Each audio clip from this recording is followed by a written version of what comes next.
కాకినాడ నగరంలో త్రాగునీటి ఎద్దటి నివారణకు సమగ్ర యాక్షన్ ప్లాన్ రూపొందించామని నగరపాలక సంస్థ కమిషనర్ ఎన్వివి సత్యనారాయణ తెలిపారు. సోమవారం ఉదయం నగరంలోని గుడారుగుంట ప్రాంతంలోని లక్ష్మీనగర్, ఆర్ఆర్ నగర్ ప్రాంతాల్లో ఆయన అధికారులతో కలిసి విస్తృతంగా పర్యటించారు. ఈ సందర్భంగా స్థానిక ప్రజల సమస్యలను నేరుగా తెలుసుకున్న కమిషనర్కు తాగునీరు సరైన విధంగా రాకపోవడం, పచ్చుగా రావడం వంటి సమస్యలను నివాసితులు వివరించారు. దీనిపై స్పందించిన కమిషనర్ సమస్యలను వెంటనే పరిష్కరించేందుకు చర్యలు చేపడతామని హామీ ఇచ్చారు. పర్యటనలో భాగంగా కాలువల శుభ్రతపై కూడా కమిషనర్ అధికారులను ప్రశ్నించారు. శుభ్రపరిచే పనులు సక్రమంగా జరుగుతున్నాయా అనే విషయంపై ఆరా తీశారు. వేసవి కాలంలో త్రాగునీటి కొరత లేకుండా ముందస్తు చర్యలు తీసుకుంటున్నామని తెలిపారు. ఎక్కడైనా తాగునీటి సమస్యలు ఉంటే తమ దృష్టికి తీసుకుని వస్తే వాటర్ ట్యాంకుల ద్వారా నీటి సరఫరా ఏర్పాటు చేస్తామని పేర్కొన్నారు. ఇదిలా ఉండగా కాకినాడ నగరాన్ని ఫ్లెక్సీ ఫ్రీగా మార్చేందుకు చర్యలు చేపడుతున్నామని కమిషనర్ తెలిపారు. ఎవరైనా ఫ్లెక్సీలు ఏర్పాటు చేయాలనుకుంటే తప్పనిసరిగా టౌన్ ప్లానింగ్ అధికారుల అనుమతి తీసుకోవాలని, అనుమతి లేకుండా ఏర్పాటు చేసిన ఫ్లెక్సీలను తొలగిస్తామని హెచ్చరించారు. ఈ పర్యటనలో కమిషనర్ వెంట health officer doctor Prithvi Charan, water works DE Lakshminarayana, electrical AE Arjun, sanitation supervisor Naidu, సచివాలయ సిబ్బంది తదితరులు పాల్గొన్నారు. పర్మిషన్ తీసుకున్నట్లయితే ఆ పర్మిషన్ ఎన్ని రోజులు తీసుకున్నారు మీరు, ఆ పర్పస్ అయిపోయినా వాటిని రిమూవ్ చేయండి.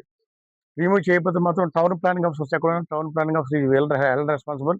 ముందే చెప్తున్నాము ఈ మీడియా ప్రకారంగా టౌన్ ప్లానింగ్ ఆఫీస్కి పర్మిషన్ లేకుండా మీరు పట్టొద్దు. దాన్ని ఒకవేళ మీ పర్పస్ అయిపోయినా తీసేయండి. కొన్ని సర్కిల్లో దాంట్లో పెద్ద ఫ్లెక్స్లు కట్టేస్తున్నారు. దానివల్ల ఎంత ప్రమాదం మీరు అర్థం చేసుకుంటే మీ పబ్లిసిటీ చూసుకుంటారు తప్పించి ప్రజల ప్రాణాలతో ఇబ్బంది. ఎవరైనా మోటార్ సైకిల్ స్కిడ్ అయ్యి పడిపోయినా, ఏ ఆటో గుద్దేసినా ఆ ఫ్యామిలీ నష్టపోతుంది. మీ పబ్లిసిటీ మీకు ఉంటుంది.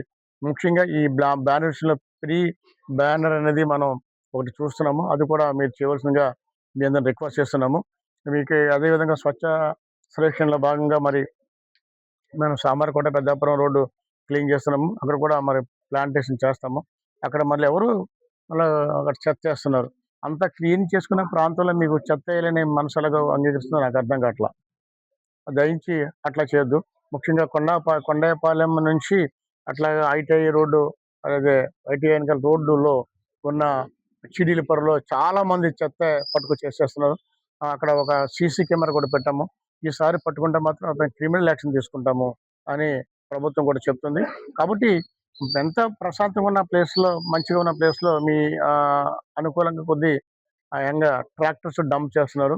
అది మా దృష్టికి వచ్చింది. అట్లాంటి వాళ్ళపైన కూడా చర్యలు తీసుకోవడం జరుగుతుంది. ముఖ్యంగా కొన్ని చోట్ల చాలా బాగా చేస్తున్నారు. కొంత వాళ్ళు చేస్తున్న పని వల్ల ఎంత కష్టపడి చేస్తున్నా కూడా అది దానివల్ల డ్యామేజ్ అయిపోతుంది. దయచేసి మీకు నిర్దిష్టంగా కొన్ని ప్లేస్లు కేటాయించాం. ఆ ప్లేసెస్కి ఆ ప్లేసెస్లో చేయకుండా చూడండి. ఆ ప్లేసెస్ రాకుండా చెత్త చేయకుండా చూడాల్సిందిగా మీ అందరినీ రిక్వెస్ట్ చేస్తున్నాను. ఇక డ్రింకింగ్ వాటర్ కానీ ఏదైనా విషయంలో కానీ మీకు ఇబ్బంది లేకుండా చూస్తామని మీ అందరికీ చేస్తున్నాం. ముఖ్యంగా సమ్మర్ యాక్షన్ ప్లాన్ మనం తయారు చేస్తాము. సమ్మర్ యాక్షన్ ప్లాన్లో మరి ఇక్కడ ఏ విధమైన డ్రింకింగ్ వాటర్ ఈ మారుమూల ప్రాంతంకి వచ్చాము. ఇది almost all end of the city place. ఇక్కడ కూడా మరి డ్రింకింగ్ వాటర్ సంబంధించింది ఏ విధమైన ఇబ్బంది లేకుండా ఆర్డబ్ల్యూఎస్ అధికారులు డ్రింకింగ్ వాటర్ సప్లై చేసే డీజీస్ని ఇన్స్ట్రక్ట్ చేస్తున్నాము. ఎక్కడైనా కంప్లైంట్ వస్తే మాత్రం డెఫినెట్గా యాక్షన్ తీసుకోవడం జరుగుతుంది.